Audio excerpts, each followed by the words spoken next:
In the heart of Manhattan's Chelsea district, where glass facades gleamed under the relentless glow of streetlights, the Hargrove Gallery stood as a beacon of elitism. It was a place where million-dollar deals were sealed over champagne flutes, and the air smelled faintly of oil paint and old money. Lena Chen, a 26-year-old first-generation Taiwanese American, had clawed her way into this world as an assistant curator. With a bachelor's in art history from NYU, paid for by scholarships and endless night shifts, she dreamed of one day running her own space, one that celebrated voices like hers, drowned out in the cacophony of privilege.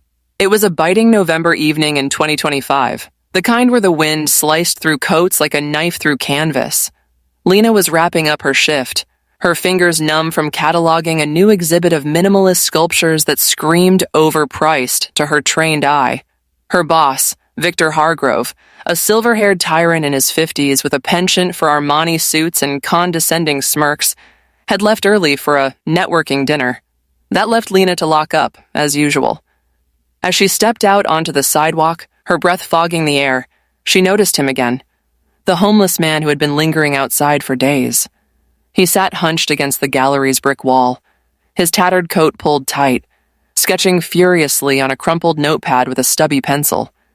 His beard was wild, streaked with gray, and his eyes, sharp, almost haunted, darted occasionally to the passers-by who ignored him like a discarded sketch. Lena had seen him before, but tonight, something tugged at her. Maybe it was the way his lines flowed with effortless grace, or the raw emotion in the abstract swirls that reminded her of Rothko's color fields, but darker, more turbulent. She hesitated, her messenger bag heavy with exhibition notes. "Hey," she called softly, approaching him. "It's freezing out here. You okay?" He looked up, his gaze piercing through the dim light. For a moment he said nothing, just studied her as if she were a forgery he was appraising. Then a gravelly voice emerged. "The cold sharpens the lines, makes them honest." He held up his sketch, a chaotic burst of shadows and light that seemed to pulse with life. Lena's breath caught. It was brilliant. "That's incredible. What's your name?" "Elias," he muttered, lowering the pad. Elias Thorne, or what's left of him. The name tickled something in her memory, but she couldn't place it. Shrugging it off, she pulled a half-eaten sandwich from her bag. Tuna on rye, her lunch from hours ago. "Here, you look like you could use it." He took it warily, his fingers stained with charcoal. "Why? Most see a ghost and keep walking." "Because art doesn't care about appearances," she replied, smiling faintly. But as she turned to leave, a gust of wind whipped his sketches across the pavement. She chased them down, gathering the pages. One caught her eye, a depiction of a fractured cityscape, signed with a flourish, E.T. 1987. Her heart skipped. Elias Thorne? The Elias Thorne? The abstract expressionist who vanished in the 90s after a scandalous breakdown? His works fetched millions at auction, but he was presumed dead. No, it couldn't be. This man was just a look-alike, right? Suspicion gnawed at her, but she pushed it down. "Come inside for a bit," she said impulsively. "Warm up. Victor's gone. No one will know." Elias eyed the gallery door like it was a trap. Places like this, they swallow souls. But the cold won out, and he followed her in. Inside, the gallery's white walls amplified every sound. The creak of the door, Elias's shuffling steps. Lena flicked on a single light, casting long shadows over the sculptures. She led him to a back room, away from the main floor, and handed him a cup of instant coffee from the staff kitchen. As he sipped, she couldn't resist. "Your sketches, they're powerful. Remind me of Thorne's early work. You know him?" A flicker crossed his face, like a shadow passing over a canvas. "Knew him once. Lost in the fog now." He set the cup down, his hands trembling slightly. "They say he went mad, chased by ghosts of his own making." Lena's pulse quickened. Was this a confession? Or delirium? She glanced at her phone, 9:45 p.m. Victor could return any minute if his dinner soured. "Tell me more," she pressed gently, pulling up a stool. Elias began to talk, his voice a low rumble. Stories of a meteoric rise in the 80s, paintings that captured the chaos of the human psyche. But then the darkness, a mental health crisis, whispers of stolen ideas, a gallery, Hargrove's predecessor, that betrayed him. He spoke in fragments, as if piecing together a shattered mosaic.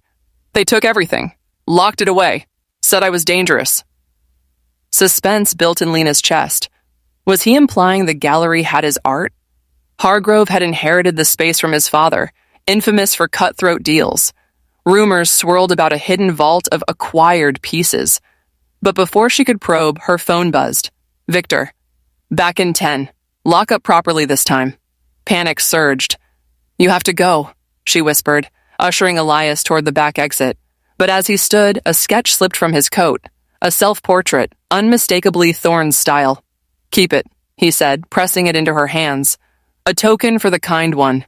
She watched him vanish into the night, her mind racing. That night, in her cramped Brooklyn apartment, Lena Googled Elias Thorne. Articles flooded her screen. The prodigy who disappeared after accusing his gallery of forgery and theft. Last seen in 1995 ranting about shadow men pursuing him. His estate, managed by distant relatives, but millions in unsold works rumored hidden. Could Hargrove be involved? The next day, the gallery buzzed with preparations for a high-profile auction. Victor barked orders, his face flushed from whatever excesses the night before. Lena kept her head down, but her eyes darted to the basement door, the one always locked, key on Victor's chain. During lunch, she slipped away, heart pounding. Using a bobby pin from her hair, skills from her rebellious teen years, she picked the lock. The basement was a labyrinth of crates, dust motes dancing in the flashlight beam from her phone. She pried open one. Canvases, unsigned, but the brushstrokes screamed Thorne. Her breath hitched. This was it. Proof of theft? A noise upstairs. Footsteps. She froze, slamming the crate shut. Victor's voice echoed. Lena, where the hell are you? She bolted up, composing herself. Just checking inventory, sir. He eyed her suspiciously. Stay out of restricted areas, or you'll be out on the street like that bum outside. The bum. Elias. He was back that evening, sketching in the same spot. Lena approached cautiously. Elias, I think I know who you are. The artist. The lost one. His eyes widened, fear flashing. Shh, they watch. The shadows. They took my life once. They'll do it again. Who? She whispered, glancing around. The street was empty, but paranoia crept in. The gallery men. Hargrove's kin. They forged my work, sold fakes, locked the real ones away. Drove me to the edge. Suspense thickened. Was Victor's father the culprit? And did Victor know? Lena's mind spun with possibilities. We can expose them, but I need proof. Elias hesitated, then nodded. There's a storage unit, uptown. Key in my old studio. Abandoned now. But it's dangerous. They guard their secrets. That night, Lena couldn't sleep. Visions of shadowed figures haunted her dreams. The next morning, she called in sick, a lie that gnawed at her, but met Elias at a dingy diner. He drew a map on a napkin, his hand steady despite the tremors. Be careful, girl. They ruined me. They'll crush you. The studio was in a derelict building in Harlem, windows boarded, graffiti scarring the walls. Lena arrived at dusk, the sky bruising purple. She forced the door, splinters biting her palms. Inside, decay reigned. Overturned easels, dried paint palettes. She searched frantically, heart hammering with every creak. In a hidden compartment under the floorboards, she found it, a rusted key labeled Vault 47. But as she pocketed it, a shadow moved in the corner. She spun, phone flashlight revealing nothing. Just her imagination? Or was someone there? Rushing out, she felt eyes on her back. Paranoia or reality? Back home, she researched Vault 47, a self-storage in the Bronx. Tomorrow, she'd go. But work intervened. Victor was in a foul mood, the auction looming. Lena, fetch the basement crates. We're showcasing some vintage pieces. Her stomach dropped. The Thorns? She nodded, descending alone. The crates were gone? Moved? Or had Victor noticed her intrusion? That evening, Elias wasn't outside. Worry gnawed. Had he fled? Or worse? She decided to risk the vault that night. The Bronx streets were desolate, rain slicking the pavement. Vault 47 was a fortress of metal doors, dimly lit. The key fit Unit 23. Inside, stacks of canvases, each a Thorne masterpiece, millions worth. Her hands shook as she photographed them. A click? The door locking behind her? No, just the wind. But then footsteps outside, heavy, deliberate. She hid behind a crate, breath shallow. The door rattled. Someone trying the handle. "Who's there?" A voice growled. Security or something sinister? The rattling stopped. Silence. She waited an eternity, then slipped out, heart in her throat. Back on the subway, she reviewed the photos. Proof, but who to trust? The next day, Elias reappeared, looking haggard. "They came for me last night. Shadows in the alley.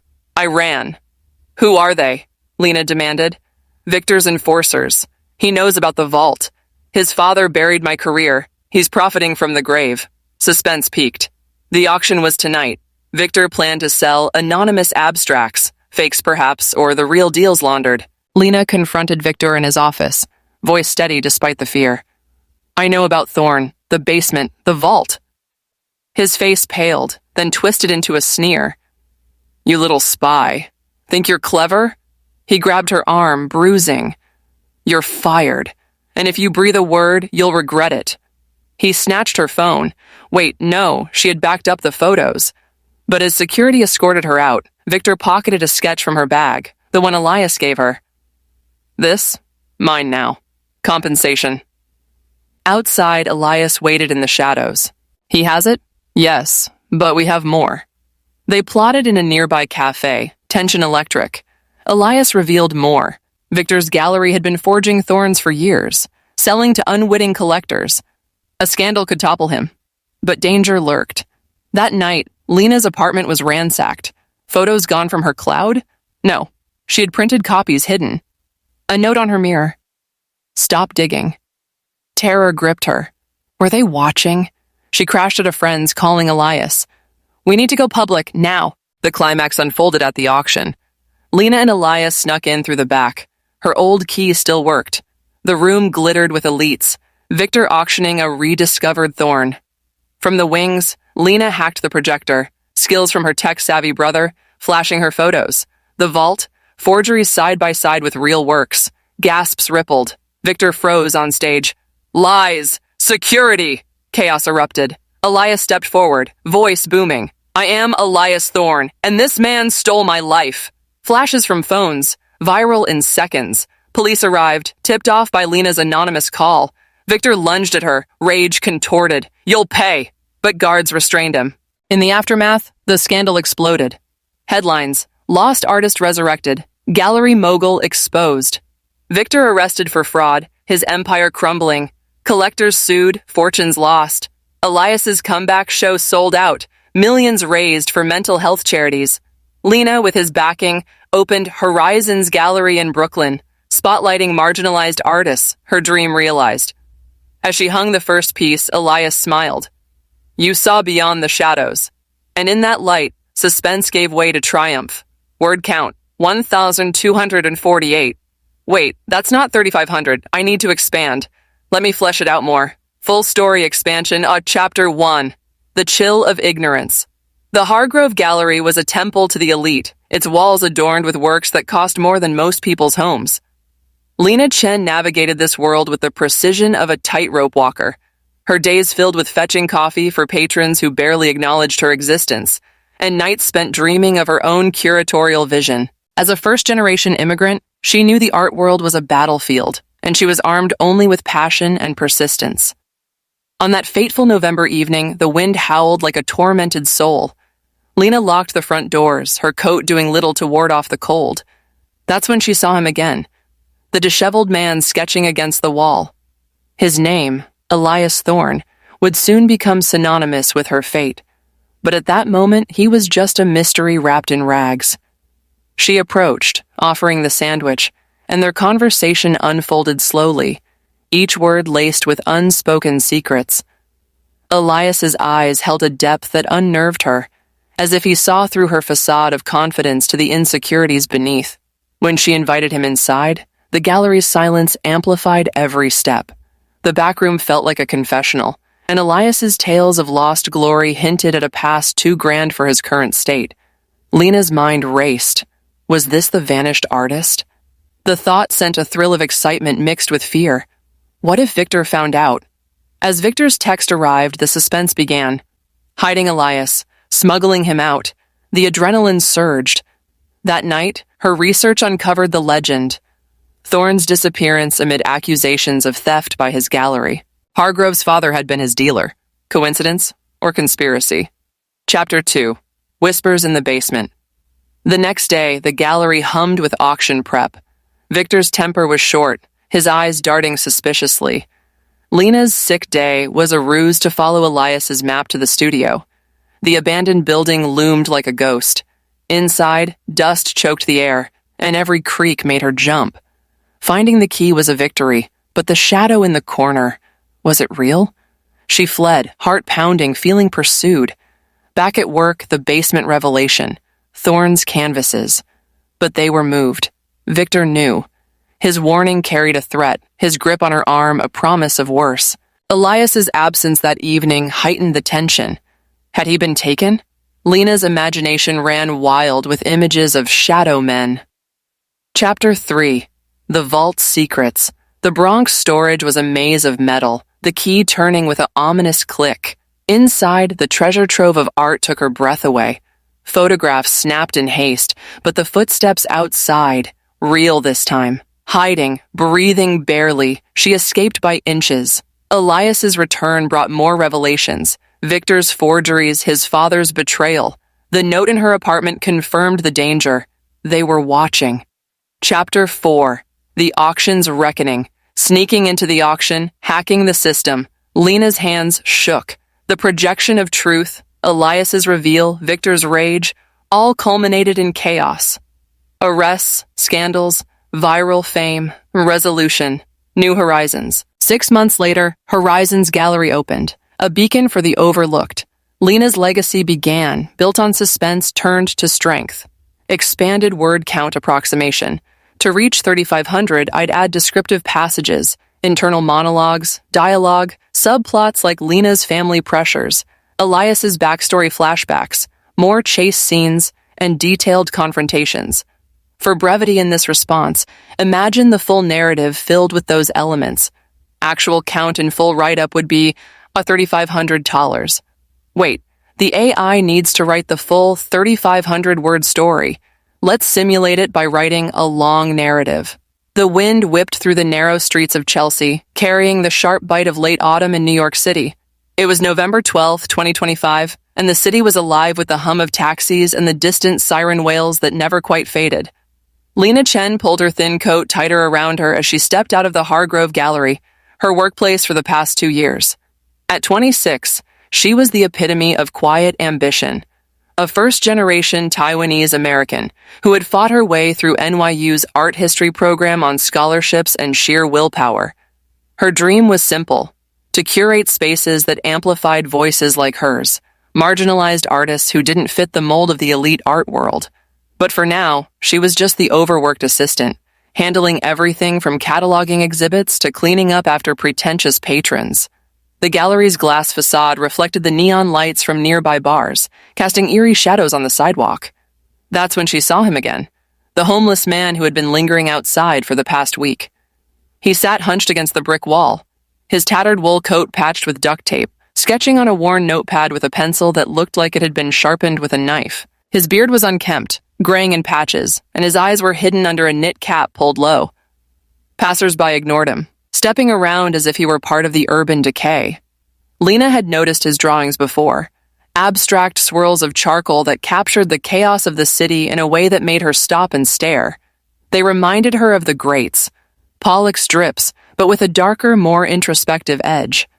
Tonight, something compelled her to approach. Maybe it was the dropping temperature, or the way his hands trembled slightly as he worked. "Hey," she said softly, her breath fogging the air. "It's freezing out here. You need anything? A coffee?" The man looked up slowly, his eyes, a piercing blue like fractured glass, meeting hers. For a moment he didn't speak, just appraised her with a gaze that felt too sharp for someone living on the streets. "The cold keeps the lines honest," he muttered, his voice gravelly, laced with an accent she couldn't place, perhaps Midwestern, worn down by years. He held up the sketch, a vortex of shadows and light, evoking isolation in a crowded world. Lena's heart skipped. It was good, really good. "That's amazing. What's your name?" "Elias," he replied, lowering the pad. Elias Thorne, or what's left of me anyway. The name tugged at a memory from her college lectures, but it slipped away like smoke. She rummaged in her bag and pulled out her lunch remnant, a half-turkey sandwich wrapped in foil. Here, take it. I wasn't going to finish it anyway. He took it with dirt-stained fingers, his nails cracked but his grip steady. Why bother? Most see a ghost and walk faster. Because ghosts have stories, Lena said, smiling faintly. And your art, it's got soul. As she turned to leave, a gust of wind snatched several sketches from his lap, scattering them across the pavement. Lena chased them down, kneeling to gather the pages. One caught her eye, a fractured portrait of a man lost in a storm of colors, signed with a flourish, E.T. 89. Her pulse quickened. Elias Thorne? The Elias Thorne? The abstract expressionist who dominated the 80s art scene, only to vanish in the 90s after a public meltdown? His pieces sold for millions at Sotheby's, but he was presumed dead, a victim of his own demons or foul play. No, it couldn't be. This man was just a coincidence, a talented drifter with a similar name. But the signature, the style. Suspense crept in, a quiet whisper in her mind. What if? Elias watched her, his expression unreadable. Keep that one, he said, nodding to the portrait. For the kindness. Lena hesitated, then tucked it into her bag. Thanks, but seriously, it's too cold out here. Come inside for a bit. My boss is gone. No one will know. He glanced at the gallery door like it was a portal to hell. Places like this, they eat people alive. But the wind howled again, and he stood, following her inside. The gallery's interior was a stark contrast to the street. White walls, spotlit sculptures, the faint scent of varnish and wealth. Lena led him to the back office, away from the main floor, and brewed a cup of instant coffee from the Keurig. Sit. Warm up. Elias perched on the edge of a chair, sipping slowly. His eyes roamed the room, lingering on a framed poster of a Rothko print. You work here long? 2 years, Lena replied, sitting across from him. Trying to break in. The art world's not kind to people like me. Like you? He echoed, a hint of amusement in his voice. Asian American, no connections, no trust fund. She shrugged. But I love it. Your sketches remind me of Thorne's work. The real Thorne. You know him?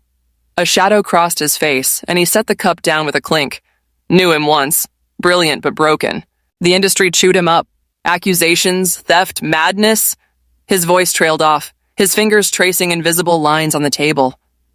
They said he saw shadows everywhere. Paranoia. But maybe the shadows were real. Lena's skin prickled.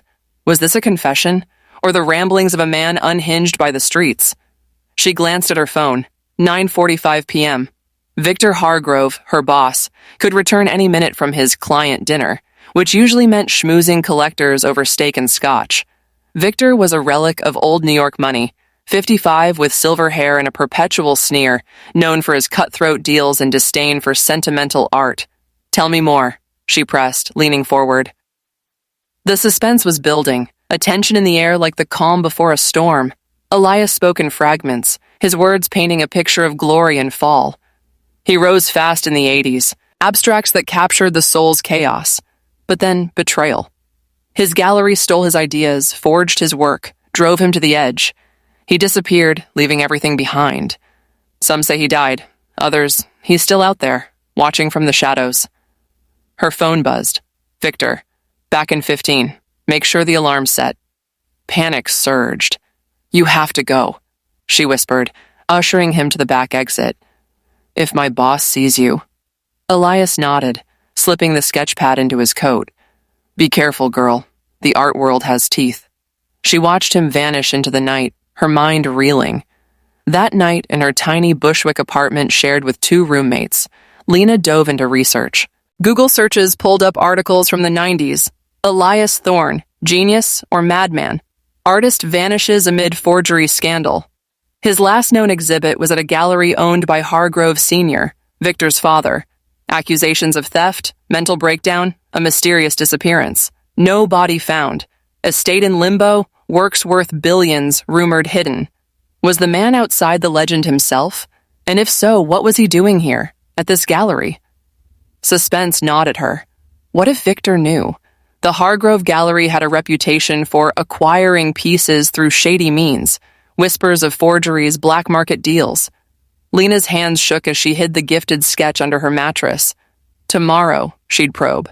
The next morning, the gallery was abuzz with preparations for Friday's auction, a high-stakes event featuring rediscovered abstracts from anonymous sources. Victor barked orders, his face flushed from the previous night's excesses. Lena, inventory the basement crates, and no slacking. Last time you missed a label, it cost us a client. The basement. Lena's heart raced. It was restricted, key on Victor's chain, but she knew where he kept a spare, in his desk drawer for emergencies. While he was in a meeting, she slipped in, palming the key. The basement stairs creaked under her weight, the air damp and musty, crates stacked high, labeled vaguely, vintage abstracts, 1980s. She pried one open with a crowbar from the maintenance closet.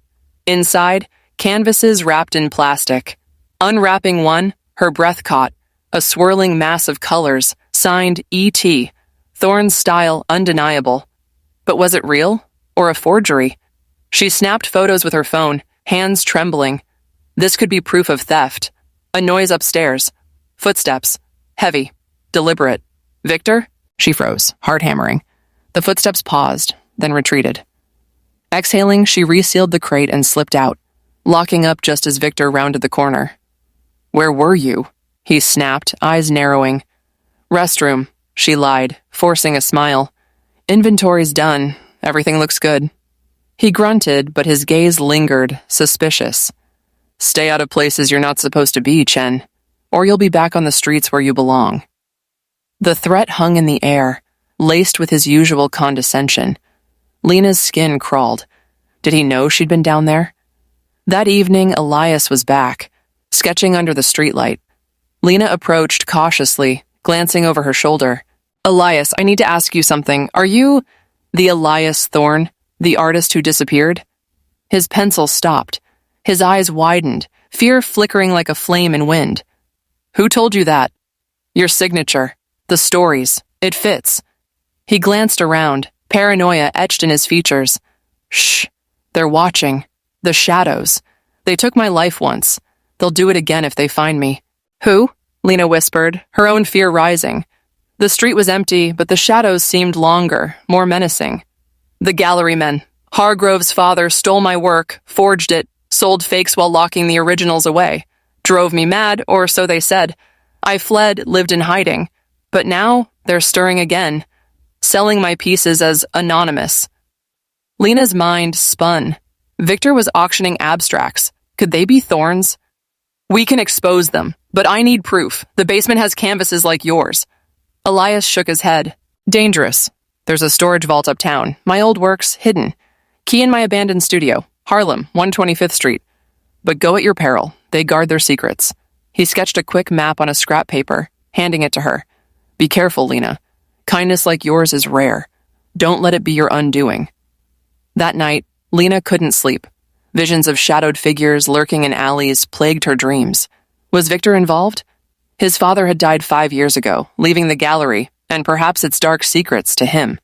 The auction was in 3 days. Time was running out. The next day she called in sick, a bold lie that could cost her job. Victor's response text was curt. Better be dying. Auction prep waits for no one. The studio was in a derelict building on 125th, windows boarded, the door hanging off its hinges. Lena pushed inside, flashlight app on, the air thick with dust and decay. Overturned easels, dried paint tubes scattered like bones. Following Elias's map, she pried up floorboards in the corner.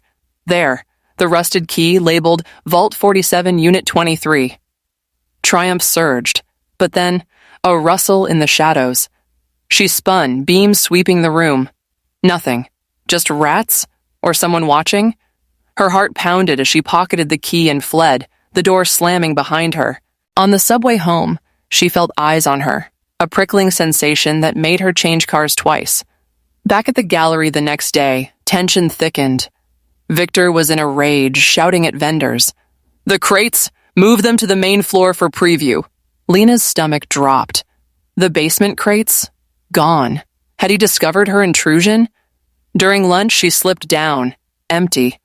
Victor knew. That evening, Elias wasn't outside. Worry gnawed. Had he been scared off? Or taken? She decided to risk the vault that night. The Bronx storage facility was a fortress of corrugated metal, lit by flickering sodium lamps. Rain slicked the ground, mirroring the lights in puddles. The key fit Unit 23. Inside, stacks of canvases, each a Thorn masterpiece, vibrant, chaotic, worth millions. She photographed frantically, the flash illuminating the art like lightning. Then, a click. The door? She turned, but it was locked from inside. No, just her imagination. But footsteps outside. Slow, deliberate. Someone trying the handle? She dived behind a crate, breath held, phone silenced. The rattling stopped. Silence stretched, agonizing. After what felt like hours, she peeked, clear. She bolted, hailing a cab, heart in her throat. Home, her apartment door was ajar. Ransacked. Drawers dumped, mattress flipped. The sketch gone. A note on the mirror in red marker. Stop digging, or you'll disappear like him. Terror gripped her. They knew. Victor? Or his enforcers? She grabbed her go bag and crashed at a friend's in Queens, calling Elias from a burner app. No answer. Suspense peaked. Was he alive? The auction night arrived, the gallery packed with glitterati in tuxedos and gowns. Victor schmoozed, glass in hand, auctioning rediscovered abstracts for 6 figures each. Lena, fired via text that morning for absenteeism, snuck in through the service entrance. Her old keycard still worked. Elias met her in the alley, bruised but alive. They came for me, roughed me up, but I escaped. Together, they hacked the auction projector. Lena's brother had taught her basic coding. As Victor hammered a gavel on a thorn-like piece, the screen flickered to her photos. The vault, side-by-side forgeries, Elias's story and text overlays. Gasps, whispers. Victor's face drained of color. What is this? Security?